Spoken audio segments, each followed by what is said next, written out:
Hi, my name's Tommy and you're watching Funk Stylist TV and I'm in France. We've just actually come from Pay the Cost to Be the Boss, which is one of two full-on locking events in Europe, and it was run by P-Lock and a whole group of people in France, and it was a really dope event. And I'm joined by one of the guests over there, Sugar Rae. Hello, people. Yeah, and we're just gonna, same with all my interviews, we'll start from the very beginning. We'll talk about how you began, that kind of thing, and then we'll walk through about this locking scene now, what you think of it, etc., and those kind of things. Okay. All right. So so we'll start with my first question is what is your actual name, and then where did the name Sugar Rae come from? My actual name? Yeah. You mean my artist name? Well, your given name. Yeah, given name. Oh, my given name is Regen de Kilo. Okay. Yeah. That's my real name. And where did Sugar Rae come from? Sugar Rae comes from Don Campbell, the creator of locking. Okay. Cool. I met him 2 years ago. He was in Germany for judging a locking contest.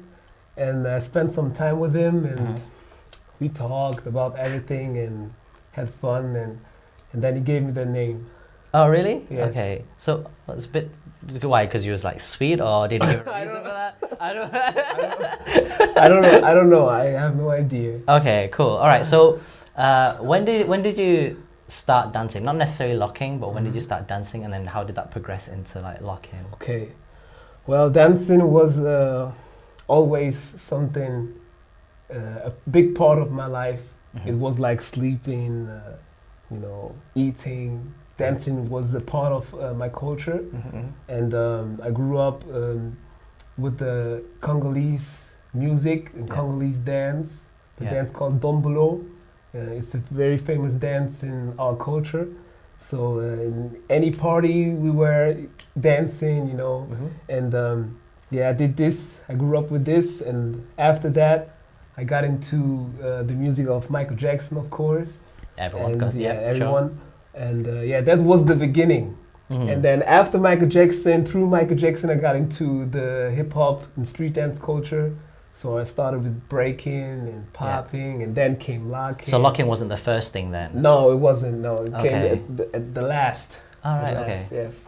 So what was it about locking that attracted you more than the b-boying and the popping? No, it was just I did everything, and I had a crew back then, and we was a pure breaking group, b-boys, and I was using the popping and locking skills because back then you had to have a popper and a locker. And I did the popping and locking stuff for performances, for the battles. Yes, and then I don't know. I just learned each style individual, like simple, single style, and yes, locking was, I don't know. I just liked it. It was more. I liked the entertaining aspect of locking. Yeah, and that's why I got so deep into it. Okay. Yes. So how long have you been locking for now? So since you picked it up and then till now, and then when did you start like traveling and experiencing more? Because you travel a lot. Yeah. You travel. For people like us, where there's passion, we just travel everywhere get as much as we can. So how long have you been locking for? And when did you travel? Start traveling.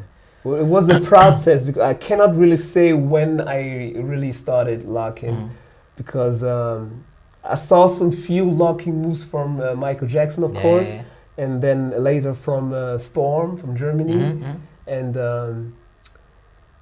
I think it was around 2002, 2003, and this is the time when I started practicing locking a little more, and 2005 I started to travel around Germany first. And what was the scene like in Germany? In that time?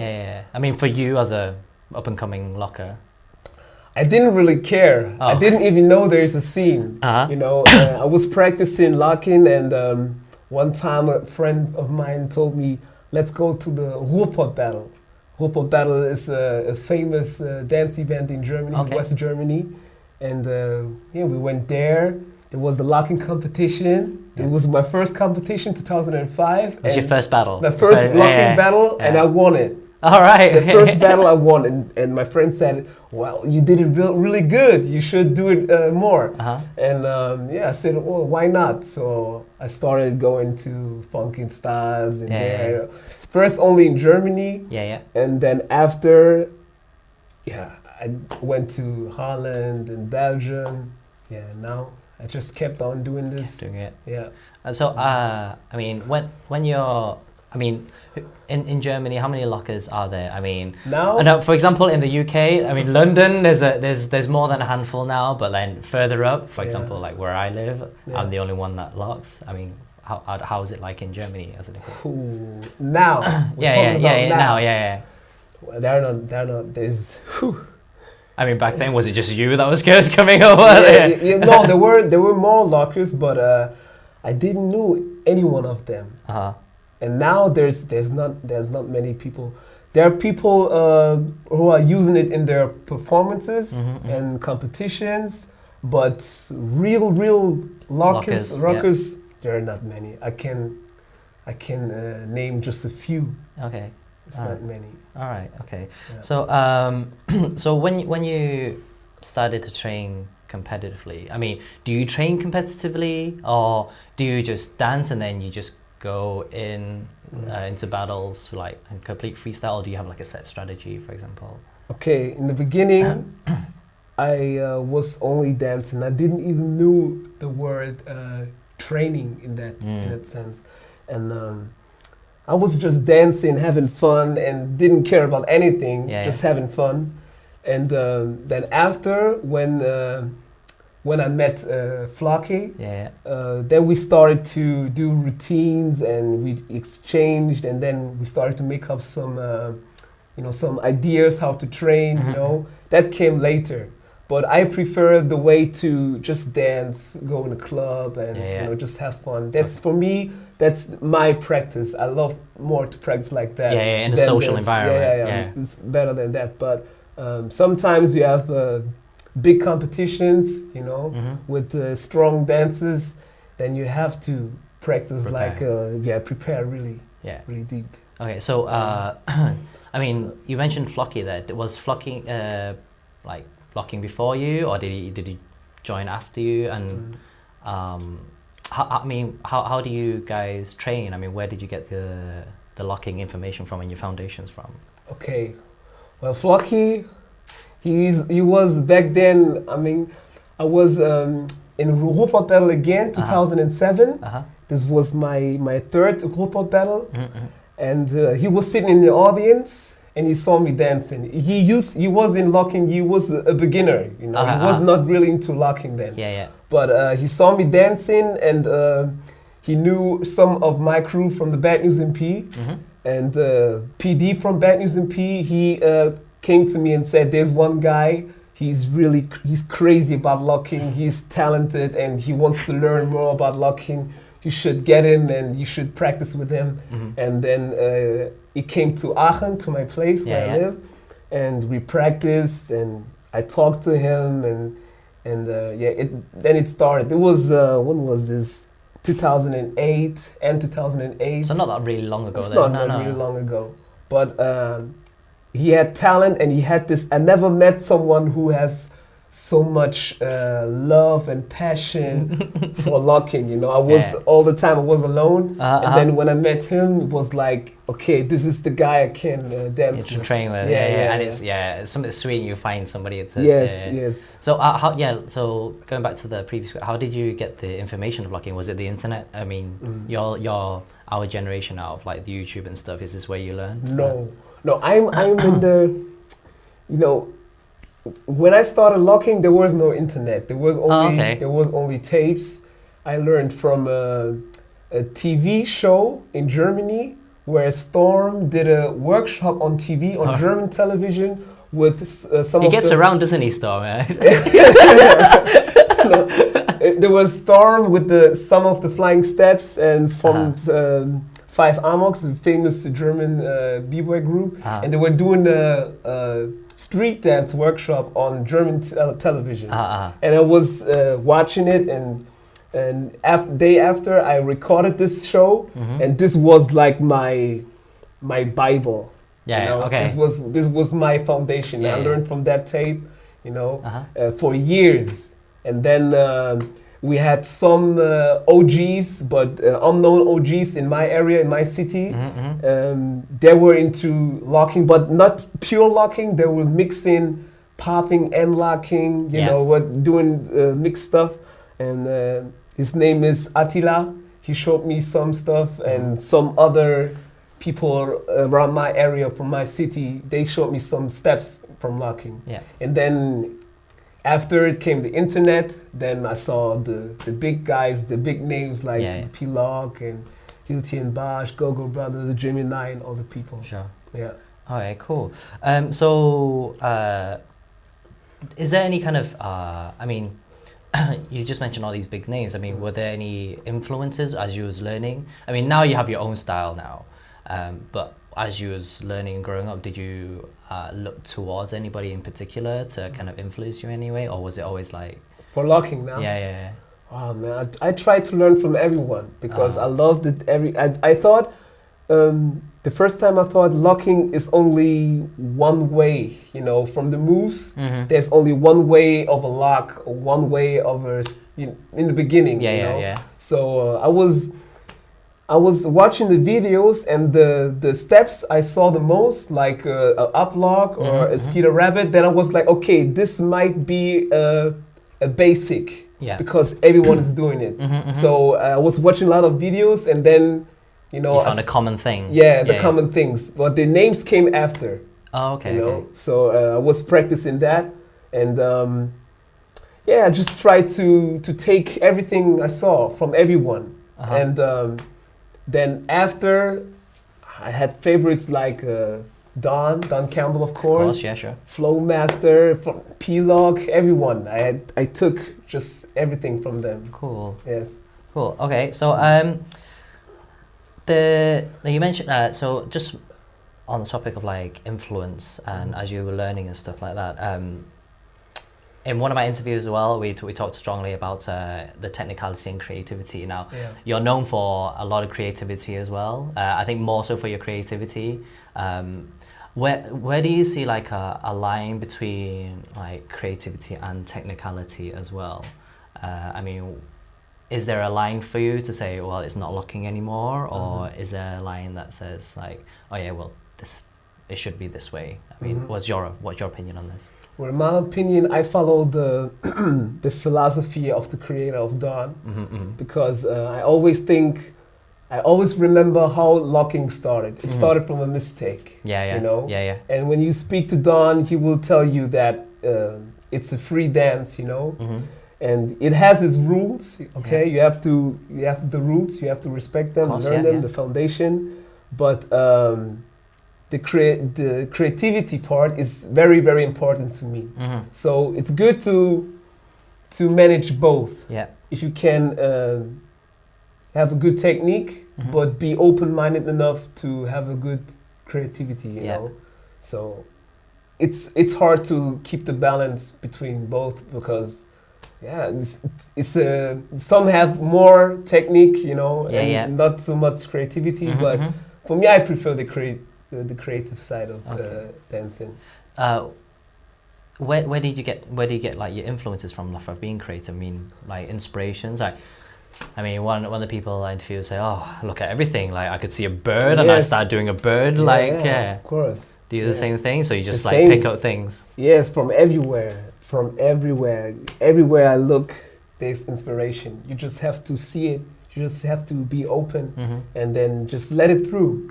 Just let it through, and then music, of course. You know, different kind of music. Listen a lot of music and just be free and start creating. And you have to trust yourself. You know, you have to trust yourself because sometimes you have people, they don't trust themselves. They're creative, but they don't. Their own stuff has not that value. They think it's not good enough. So it's just the confidence. You know, you just have to trust yourself and try things. You take the risk and work on that thing. Okay. Yes. Now you mentioned music a couple of seconds ago. What do you think of the music nowadays? I mean, today's event was a good mixture of like some old stuff and then there's some like new stuff. Like, well, I say new stuff. Jamiroquai is like a few years old now, but yes, but it's still yeah. I mean, what do you think are like? There was a lot of jams where they play like old stuff like Disco Connection, things like this. Where they're very typical like locking songs, right? I mean, what is your thoughts on that? Do you think like we should have like newer generations of music? Because right now there's so much music out there, and then there's new artists coming up all the time. There's like so much new soul artists. I mean, do you think that we should start looking more towards the new stuff rather than the old stuff, or should we have a mixed balance between the two? I think locking. The sad thing is the people don't see how big the selection of music is in locking, because people think it's only funk music, but it's more funky music, and funky music can be anything. It can be rock. It can even be pop. It can well, be even hip-hop. if you look at like Daft Punk, they're electronic, right? Yes. But they have there's a funky feeling, you know, and the funk feeling is everywhere. So for me, it's good to have a balance between the classics, you know, the good sounds from the 70s, even from the 60s. There are some good sounds from the 60s too. The 80s, the 90s, and the 2000s. You have to put it all together, then you have a huge selection of good music. Definitely. So I always, when I dance, it depends how I feel, you know. Sometimes I love to hear disco music from the 70s or new stuff from today. It's so much. And I mean, have you ever trained to like other styles of music as well? For example, like, I don't know, R&B or oh yes, I didn't judge demos to R&B songs. R&B songs. Yes, I did it, but I think the locking world is not ready for that. It's not ready for that. So, that'd be quite challenging, actually. Yeah, it was. Coming and you bring like classical music. The classical, the lockers did it. Yeah, with Swan Lake. The Swan Lake, they did it. So yeah, you have to be open-minded. It's the key for everything. For the dance, for the technique, for the creativity, for the music. Just open up the mind. Cool. So I want to talk about the community of locking right now, because like I said, you've traveled a lot and you get to experience different pockets of community all over the world.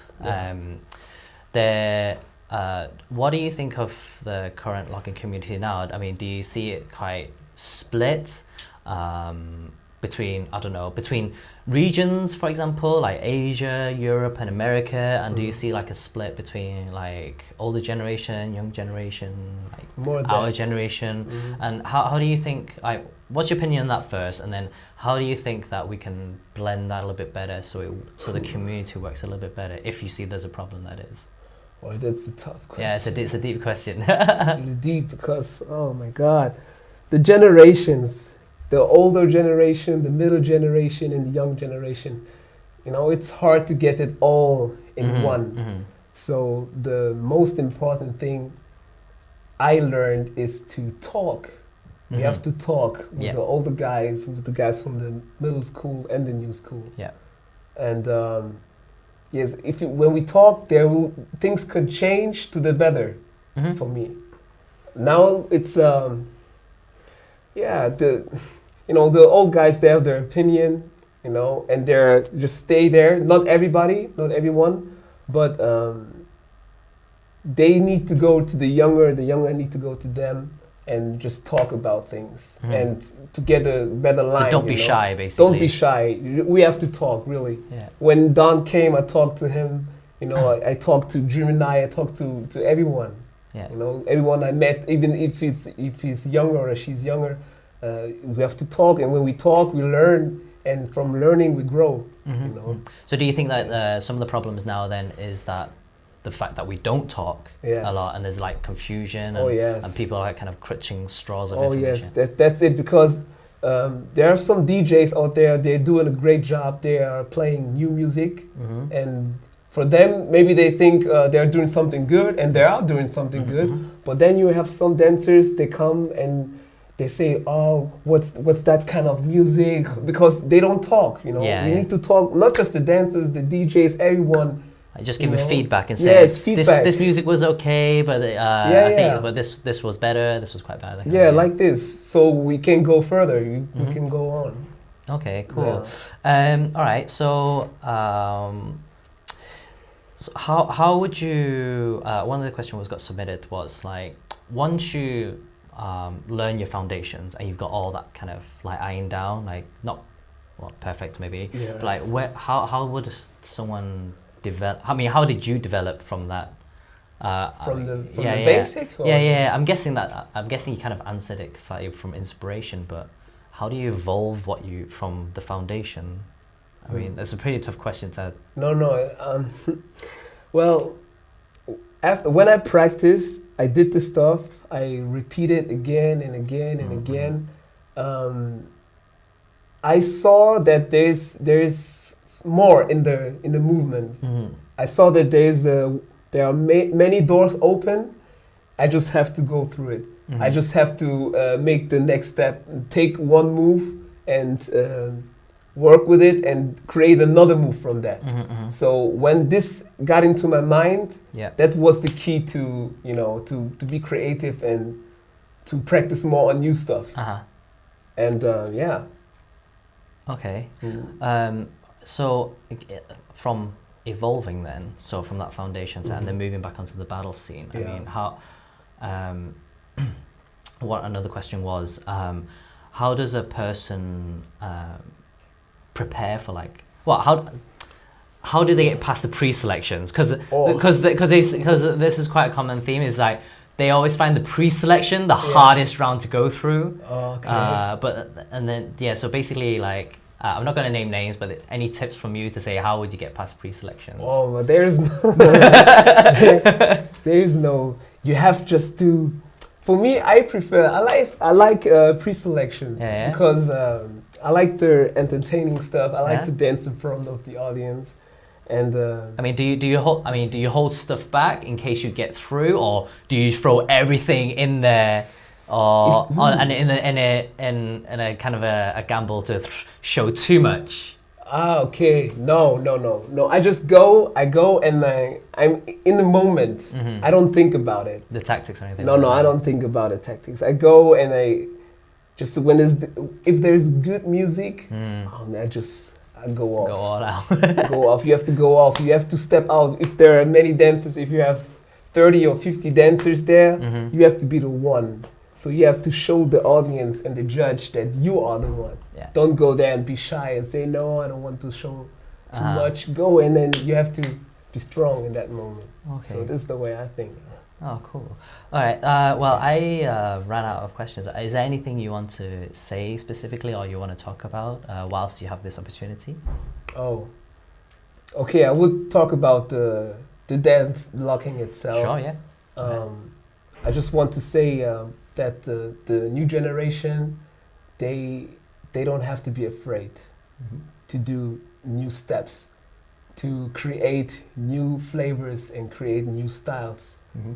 You know, that's what I'm seeing, because I think there's a lot of talent out there, but they're afraid. I don't know of what, but I see they can be much more in locking. Okay. They can be much more. There's talent, there are great dancers out there, but there's more. I see it. Yeah. I can see it.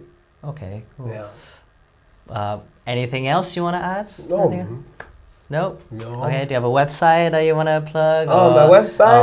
Or a company or anything like that? Okay, no, you can find me on www.raydem.com. That's my website. On Facebook, Raydem or Sugar Rae. Yeah. So, cool. Yes. Right, well, thank you again for taking this time to do the interview. Thank you. I mean, there's a bit of a long wait before we did it, but thank you again for taking the time. Thank you. And thank you for watching. As usual, I'll put all the information and all the links to Ray's websites and all the information below in the description. So until then, peace.